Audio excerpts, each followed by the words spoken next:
All right. Before we get started, let me try something. Huh. This is nicer.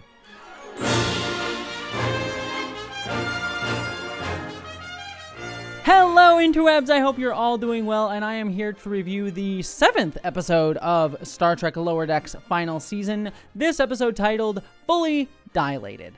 An episode title which, as a trans woman, holds an entirely different meaning for me. That might have been TMI, but that's the kind of energy you get on this channel, folks. Also, editing Jessie here, I don't know why my hair looks like that. I forgot to brush it right before filming, so now I look like a mad scientist. So enjoy that in this video, but I had to point it out because it was bothering me.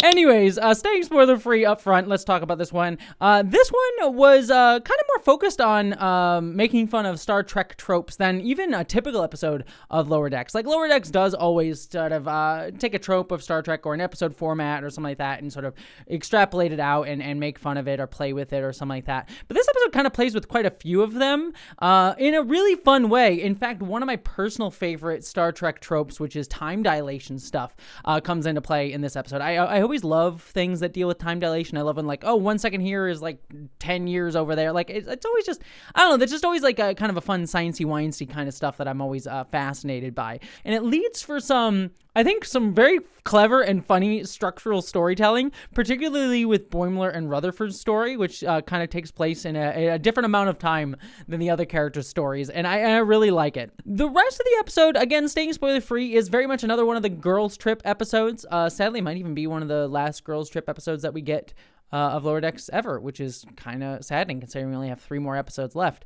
But it is a Girls Trip episode, which are always a highlight. And I like this one overall. However, for me, I think some of it's fun, but I think gets too bogged in some of just like reacting to tropes, which is very funny. Like, the jokes are very funny, but as a result, it doesn't highlight the character storytelling as much. Like, Tendi gets big character storytelling stuff in this episode. Like, this is definitely a highlight for her. But the other characters in the episode, I think, have like funny moments, but it doesn't really delve into some of the deepest character writing that I know Lower Decks can do. Again, it's not bad. Like, I have a lot of fun. It's making fun of the tropes, it's joking at them, it's poking fun at them. It's really great, but it's not hitting the emotional highs through character beats that I really adore Lower Decks when it like is just hitting those moments. Again, it kind of reminds me of last week's episode where it's like it's a good comfort episode of Lower Decks.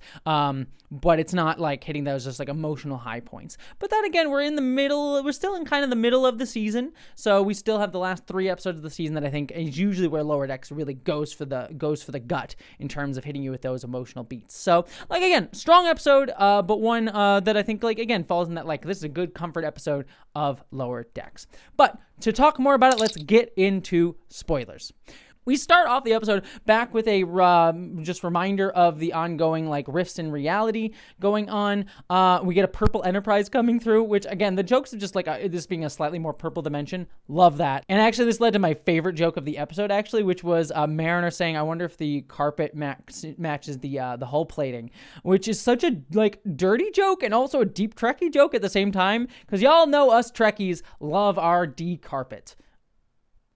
Yeah, that's what I meant. I even have like a swatch of the carpet from the Enterprise D from Star Trek Picard season 3. Like, that's how much we care about our carpet. Then obviously it's a sex joke. It's a does the carpet match the drapes joke? So, like, it's a Star Trek sex joke. Gene Roddenberry would be proud. My only negative here, and it's kind of more of a season one, is we get another reference to like obviously the different universes and stuff. And obviously I think that's going to be probably what the final few episodes of the season are going to focus on, as like the overarching story of the season.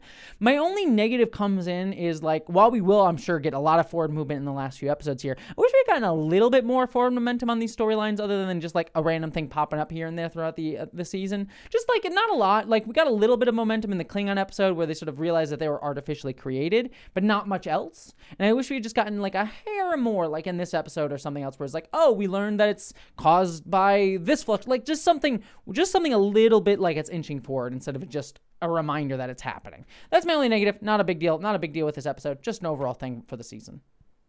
We also get Boimler and Rutherford both growing beards, and Rutherford getting his full Riker beard in quickly. And I love Boimler being like, "Oh, I haven't gotten compliments," just very nonchalant, like, "Oh yeah, I haven't." And it's like, and Rutherford just being very supportive, very Star Trek supportive. It's like, "Yeah, I haven't gotten compliments, but I'm not upset about it, not bothered by it." I like that. I thought that was good. We also learned that T'Lyn and Tendi are both up for the chief science officer position, and Tendi sort of is starting to view it as a competition based out of kind of her insecurity at herself, which I think is a great Tendi thing to talk about, because, Tendi is always upbeat, always up for caring, but she does have a level of insecurity about herself, probably stemming from the fact that, like, she wasn't, born into the Federation or Starfleet. She had to, like, join it, and sometimes I feel like she probably thinks she doesn't measure up to being a full Starfleet officer, when she absolutely freaking does, but it probably comes from that, like, cultural background. So I think this is actually, like, a really great, incisive thing to sort of bring out of Tendi, her insecurity at her role, even though she is freaking fantastic, and it coming out in viewing this situation as a competition with T'Lyn. But then we obviously get them beaming down to the planet below to sort of deal with some of the debris left behind by the Enterprise D from the other universe, the purple D, as they say. No one says that. I just say that. And we learn that this planet has a time dilation on it, and that 1 second on the planet is like a week there or something along those lines. And so they beam down, and obviously Rutherford and Boimler spill their micheladas all over it. And I just have to say, it's a short bit, but like every scene where we cut back to Boimler and Rutherford freaking out over fixing the console, hilarious. I love when Rutherford's like, "Oh my god, me just saying that cost them another month," and then Boimler's like, "Oh, just stop talking in months and help me clean this up," and then just desperately every single second trying to clean up. It's like, "Oh my god, it's the absorber. It's just picking up the absorbent stuff. There's still a goo." It takes place over the course of like 10 seconds or something like that, and it's wonderful. Love it to death. But back on the planet, I love Mariner's outfit for this alien species. Like, the vest looks great on her. I'm always down for that. And we obviously get them picking up Data's head, the purple head of Data. A few things with this. Obviously, the storyline is reminiscent of Time's Arrow, the episode from Next Generation where we went back to the past and met our good old Samuel Clements. So even Data himself calls it out. The other thing is, too, we get Brent Spiner in this episode as a guest star, which I love. Always adore myself a Brent Spiner and Data. The only negative, and this isn't Lower Decks' fault, is that, it would be a much more powerful cameo if we hadn't seen Brent Spiner and even specifically Data back so much in season 3 of Picard, season 3, and then also Brent Spiner in seasons 1 and 2 of Picard. So I didn't miss Data as much as I probably would have otherwise. Obviously, this is a different Data, but it's essentially Data.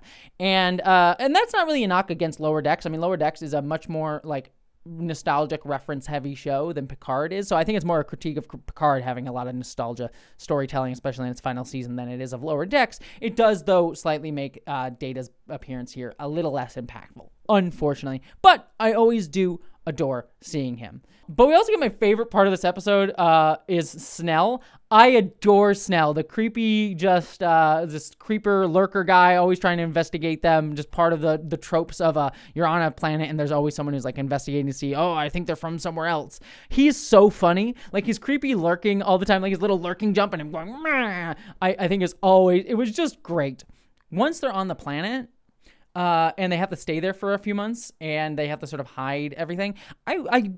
The one problem I have is that I never really got the feeling that they had been there for months.